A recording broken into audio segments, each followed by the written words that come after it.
کہ یہاں پہ تو وہ برا نہ مانے، ان کا تو کپڑے وغیرہ کاٹنے کا کام رہتا ہے، لیکن یہ بزرگوں کی ایک تعلیم تھی. دیکھو کہا سوئی دھاگا دو، میں جوڑنے کے لیے آیا ہوں، لوگوں کو کاٹنے کے لیے نہیں آیا. اور کتنی اعلیٰ تعلیم ہے. کسی بزرگ سے کسی نے پوچھا بتاؤ انسان برا کب ہوتا ہے، انسان برا کب ہوتا ہے؟ فرمایا سمجھ لو جب وہ اپنے آپ کو سب سے اچھا سمجھنے لگتا ہے، سمجھ لو وہ سب سے برا ہو جاتا ہے. اپنے آپ کو ہی سب سے اچھا سمجھنا صاحب کہ میں ہی اچھا سوچتا ہوں، میں ہی اچھا ہوں، میں ہی بہتر ہوں، میں ہی بڑا ہوں، میں ہی اعلیٰ ہوں، میرے سامنے کوئی کچھ بھی نہیں ہے اور میری ہی بات ٹھیک ہے. یہ انسان کے برا ہونے کی دلیل ہے. اس لیے فرمایا، اور مولا علی نے بھی یہ فرمایا، دیکھو ساری دنیا سو رہی ہے. مولا علی سے کسی نے پوچھا اچھا جاگیں گے کب؟ فرمایا جب موت آئے گی تو جاگ جائیں گے، موت آئے گی تو جاگ جائیں گے. اس لیے موت آنے سے پہلے پہلے آپ وہ اعمال کیجئے کہ موت آنے کے بعد جب آپ کی آنکھیں صحیح معنی میں کھلے تو ماشاءاللہ آپ کے سامنے نیکیوں کا ایک انبار ہو اور آپ کے سامنے اچھائیوں کا ایک انبار ہو، آپ سے کوئی ناراض نہ ہو، اور جس کا بھی آپ نے دل دکھایا ہو اس سے آپ معافی مانگیے. شب برات نجات کی رات ہے، امن کی رات ہے، محبت کی رات ہے. پیارے نبی اس رات میں قبرستان بھی تشریف لے جاتے اور وہاں دعا فرماتے. حضرت عائشہ صدیقہ رضی اللہ تعالیٰ عنہ خود ایک مرتبہ فرماتی ہے کہ میں گئی تو میں نے دیکھا اللہ کے نبی قبرستان میں موجود ہیں، اور میں نے جب پوچھا کہ یا رسول اللہ صلی اللہ علیہ وسلم آپ یہاں تشریف لے آئے، میرے دل میں خیال گزرا کسی اور جو ہے ازواج کے پاس یا زوج کے پاس آپ چلے گئے ہوں گے. تو آپ نے فرمایا کہ اے عائشہ کیا تم نے یہ سوچا اللہ رسول تمہارے ساتھ خیانت کریں گے؟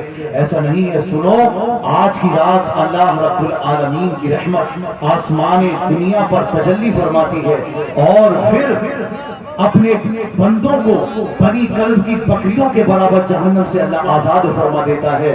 اور فرمایا آج کی رات بڑی مبارک رات ہے.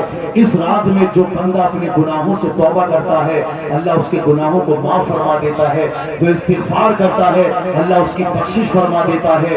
اور لیکن کچھ لوگوں کی اس رات میں بخشش نہیں ہوتی، جیسے کہ ماں باپ کے نافرمان وغیرہ. اگر آپ نے ماں باپ کی نافرمانی کی ہے یا شراب کے عادی ہے یا کسی نے گناہ بدکاری کر لی ہے تو وہ آج ہی توبہ کر لے، انشاءاللہ اللہ اس کے گناہ کو معاف فرما دے گا. ماں باپ کی خدمت کریں. کچھ ہمارے نوجوان نشے کے عادی ہو گئے یا شراب کی طرف چلے گئے، میں ان سے آخری بات یہ کہنا چاہتا ہوں شراب کبھی مت پینا، نہ ایسے دوستوں کے ساتھ رہنا، کیونکہ جن کا نام ہم نے مولا علی کے نام سے لیا، میں تو صرف علی کہنا بھی بہتر نہیں سمجھتا. جب بھی میری زبان سے نکلتا ہے تو مولا علی نکلتا ہے. صرف علی کہنا بھی میں بہت میرا دل کانپتا ہے، مولا علی کہیں جب بھی کہیں. اور میرا دل یہ کہتا ہے کہ آپ الحمدللہ اپنے اندر سب کا ادب اور احترام پیدا کریں، کبھی بھی کسی کے بارے میں غلط زبان استعمال نہ کریں. ہم کیا، ہماری اوقات کیا، وہ بہت بڑے ہیں اور ان کے معاملات بھی بہت بڑے ہیں.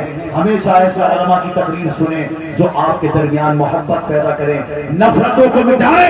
اس لیے کہ اگر آپ خود ایک دوسرے سے کٹ گئے تو دوسرے تو بڑی آسانی سے آپ کا صفایا کر دیں گے. اس لیے ڈاکٹر اقبال نے کہا تھا منفعت ایک ہے اس قوم کی، نقصان بھی ایک ہی سب کا نبی، دین بھی، ایمان بھی ایک، حرم پاک بھی، اللہ بھی، قرآن بھی ایک. کچھ بڑی بات تھی ہوتے جو مسلمان بھی ایک. اللہ کی بارگاہ میں جب گئے تو سب ایک ہو گئے نا، تو باہر آ کے بھی ایک رہو. ڈاکٹر اقبال نے اس کو کہا تھا نا ایک ہی صف میں کھڑے ہو گئے محمود و ایاز، نہ کوئی بند رہا نہ کوئی بندہ نواز، اور بندے صاحب و محتاج و غنی ایک ہوئے تیری سرکار میں پہنچے تو سبھی. ماشاءاللہ یہ ہمارے علماء بڑی فکر کرتے ہیں. قاری شفاعت صاحب نے بھی کئی مرتبہ اسی بات کا ذکر کیا کہ لوگوں میں امن اور محبت کا جو ایک پیغام جانا چاہیے، اسی پیغام کو میں نے آپ کے سامنے دیا. جو ہمارے اندر کمیاں ہیں ان کو دور کریں، جو اچھائیاں ہیں ان کو پیدا کریں. کوئی بھی انسان پاکیزہ یا فرشتہ نہیں ہے. اگر گناہ ہو گئے ہیں تو معافی مانگ لیں یار. اللہ تو اتنا مہربان ہے کہ دل سے معافی مانگو گے اللہ تمہارے گناہوں کو بھی نیکیوں میں تبدیلی فرما دے گا. اس لیے ان باتوں پر عمل کریں. میں رب کی بارگاہ میں دعا کرتا ہوں اللہ رب العالمین ہمیں ان باتوں پر عمل کی توفیق عطا فرمائے. اس مبارک رات کو اپنی بارگاہ میں قبول کرے. حضور صاحب پاک مخدوم گلیری علیہ رحمت و رضوان ان کے فیض و برکات سے اللہ ہمیں مالا مال فرمائے.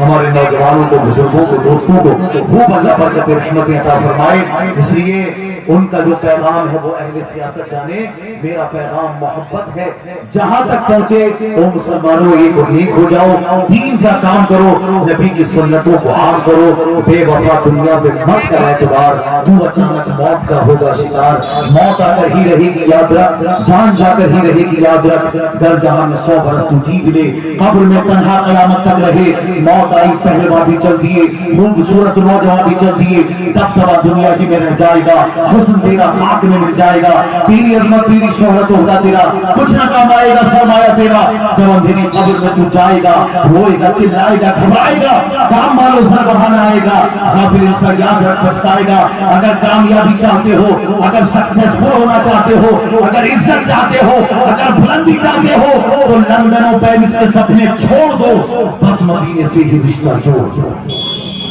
نبی کے دربار سے جڑ جاؤ، شعلہ بھی تیرے ہاتھ میں گلزار بنے گا، جس دن تو محمد کا وفادار بنے گا، نبی کے وفادار بنو، گھر والوں کی بھی عزت کرو، اہل بیت اطہار، صحابہ کرام، اولیاء کرام، تمام بزرگان دین، سب کا دل سے ادب اور احترام کرو، میں رب کی بارگاہ میں دعا کرتا ہوں اللہ ہم سب کو عمل کی توفیق عطا فرمائے، قرآن سنت پر عمل کا جذبہ عطا فرمائے، وآخر دعوانا الحمدللہ رب العالمین، السلام علیکم ورحمۃ اللہ۔